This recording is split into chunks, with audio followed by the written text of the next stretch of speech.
finalment, per fixar la seva posició, és el torn del diputat Jordi Monell del grup de Junts per Catalunya.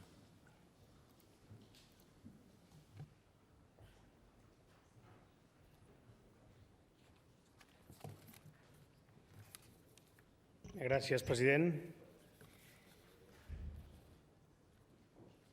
En aquest cas s'han dit moltes coses i algunes bestieses, fins i tot, no? En definitiva, aquí sembla que hi hagi bàndols, uns d'un costat, uns d'un altre, quan a mi em semblaria que el que hauríem de fer tots és defensar els ciutadans de Catalunya. Els ciutadans de Catalunya no es mereixen tenir aquest escalofriant greuge fiscal que té el nostre país des de fa anys i panys. De fet, si no hi hagués aquest greuge fiscal, segurament no haguéssim arribat a partir del 11, 12, 13 o 15 amb aquesta primera intervenció, de fet, de facto, del govern de la Generalitat de Catalunya a través dels seus comptes.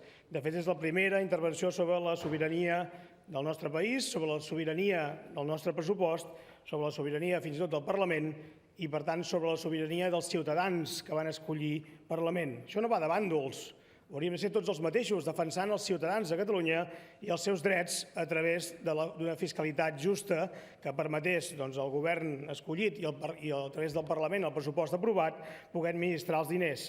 Quan aquests diners no hi són, perquè se'n van i no tornen, és quan apareix aquesta administració de la misèria. Per tant, això no va de bàndols, va de ciutadans, de persones i va de Catalunya, companys dels diferents grups polítics.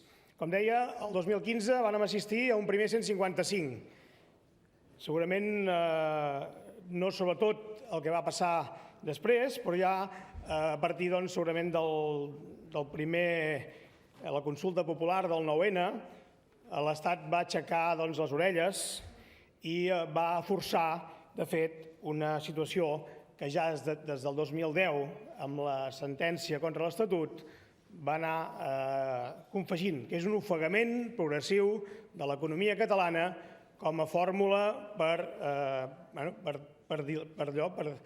diluir la força o l'esperit de la catalanitat o fins i tot d'aquest esperit de sobirania. I això es fa com?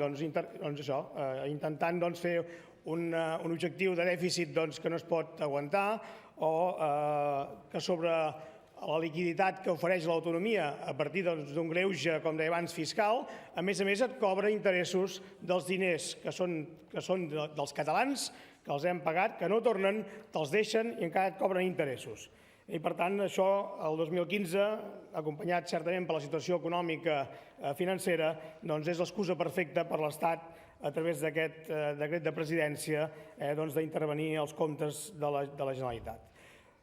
Només recordarem que aquests diners que ens presten dels que avança Catalunya ens costen interessos. Es compta que hem pagat més de 2.600 milions d'euros d'interessos en el propi Estat, però que, a més, com dèiem, fixa uns objectius que per la manera com l'economia catalana podria treballar no s'hi pot arribar, o, com també ja s'ha dit, un model de finançament completament injust. Amb aquest model autonòmic, sense tenir en compte el dèficit fiscal, el que torna a Catalunya està per sota del que és la seva població o el seu PIB.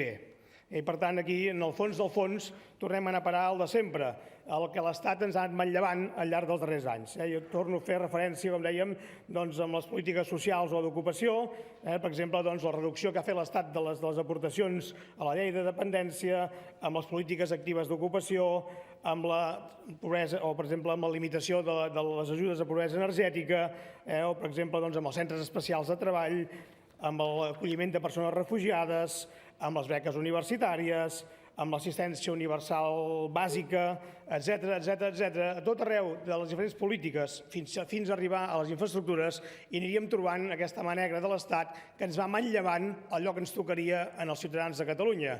I l'excusa perfecta quan no arribem per donar servei o per prestar tot el que hauríem de prestar és quan l'Estat li ve de meravella per fer aquesta intervenció financera del 155 amagat o 155 econòmic el 2015. En aquests moments, a Catalunya ens mereixem tornar a poder administrar i decidir amb la nostra pròpia sobirania i el control d'aquest Parlament en què destinem els diners dels catalans per fer servei als catalans sense aquesta mà negra de l'Estat a darrere ficant la mà a la caixa.